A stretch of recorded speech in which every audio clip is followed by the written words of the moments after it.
Welcome to day one. In today's video, I decided to paint a very simple and easy sunflower landscape for you. This is gonna be fun, at the same time teach you how to blend colors, how to work with depth and highlights. So it's gonna be a good warm-up for us to take care of all the paintings that we're gonna be making in the future days to come. Alright, so let's get started. I am going to be sharing with you a very simple and easy painting today. So for that, all you need is this sketchbook. In case if you don't have it, you can use acrylic painting paper or even canvas. It's going to be very easy and simple if you're going to be using a canvas. I will recommend you should start painting on a sketchbook so that you can do a lot of practice. Alright, so these are the art supplies that we need. We're going to be using this color palette.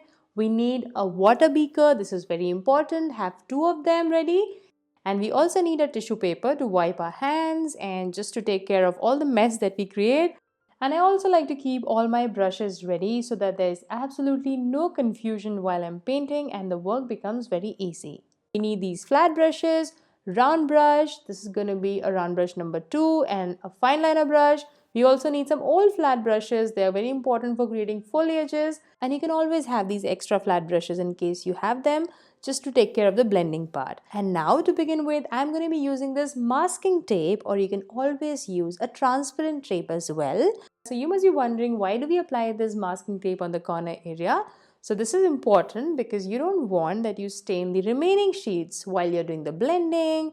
So while we are painting, sometimes the color seeps downwards, or we are creating those larger strokes, it goes to the next sheet and stains it completely. So just to avoid that, we are going to be creating this border. It also gives a beautiful end look to our product. And you can also use this kind of paper clip. This can just help you to keep the paper at one place. This is absolutely optional. And now let's get ready with the color shade. This is very important that you first get ready with your color palette and then start painting so that you don't run behind all the colors while you paint. So this is going to be white color. We also need crimson red. If in case you don't have it, you can also use a pink shade. That's going to be wonderful. Just use permanent magenta or any shade of pink there. This is also optional. In case you don't have this shade, please use crimson red color. And we also need orange shade. This is also optional. If in case you have it, you can use it. Otherwise, you can just leave this.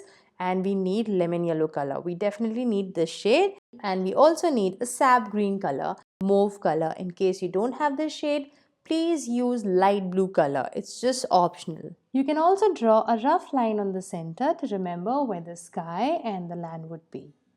I first dip my brush inside water, and this is important because you want your flat brush to be very soft and moist so that the color mixing and when you apply the color can happen really properly. So always pick up generous amount of color on your brush.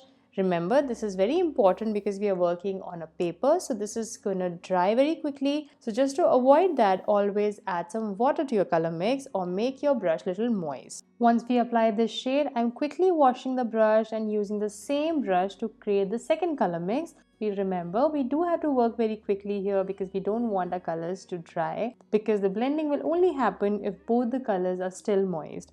So then I mix this crimson red and white color, and as you can see, I'm blending it from the center like this to get a clean blend. You just need both the colors there to remain moist. Only then the blending process will happen. In case you're not able to blend it, please wash your brush or use a moist brush and just use that moist brush in between the two shades, and you will be able to create clean blendings.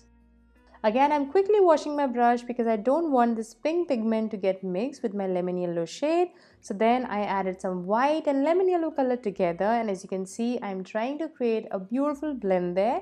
You can move from the bottommost part moving upwards. This will help you to blend the colors very properly. In case you think that the blending is not happening, then you can again go back and use some pink shade and create a clean blend.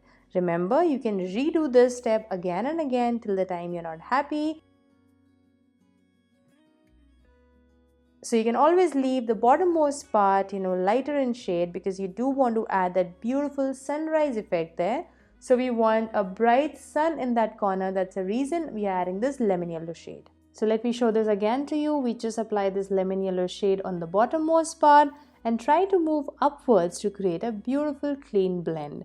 In case you're not able to create a blending like this, you can use a separate moist flat brush and just move it in between two shades wherever you see prominent lines, and you will be able to blend it very easily. I'm also increasing the intensity of lemon yellow color, and this is very intentionally done because I want to make this area very bright, because we're going to be having sun in that corner, so that's the reason I did that.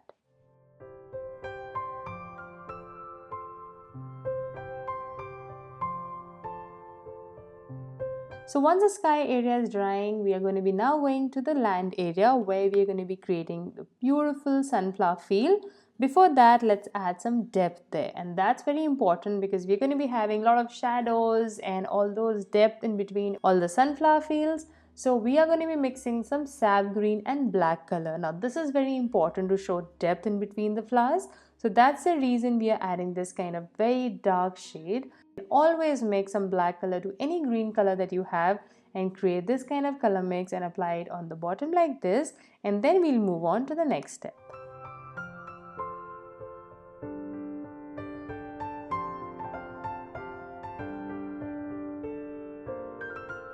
Once this was done, I quickly washed my brush and now I'm mixing some lemon yellow and sap green color because I want a very lighter shade of green, as we want this area to be very beautifully merged and look part of the same scene, and we don't want those very harsh lines to be visible. In case you're not able to blend it very smoothly at this stage, you can quickly wash your brush like I'm doing here and then wipe the excess water by using a tissue paper, and then you can just move around like this to create a very beautiful grass-like structure or create some depth in this field. This is going to show the plants or the flowers or the trees that are present at a distance, at the same time create a beautiful clean blending for you. At this stage, I completely switched over to a new brush because I want to tackle a very small part of this painting, that is only this corner, because still I'm thinking that it needs a more brighter lemon yellow color.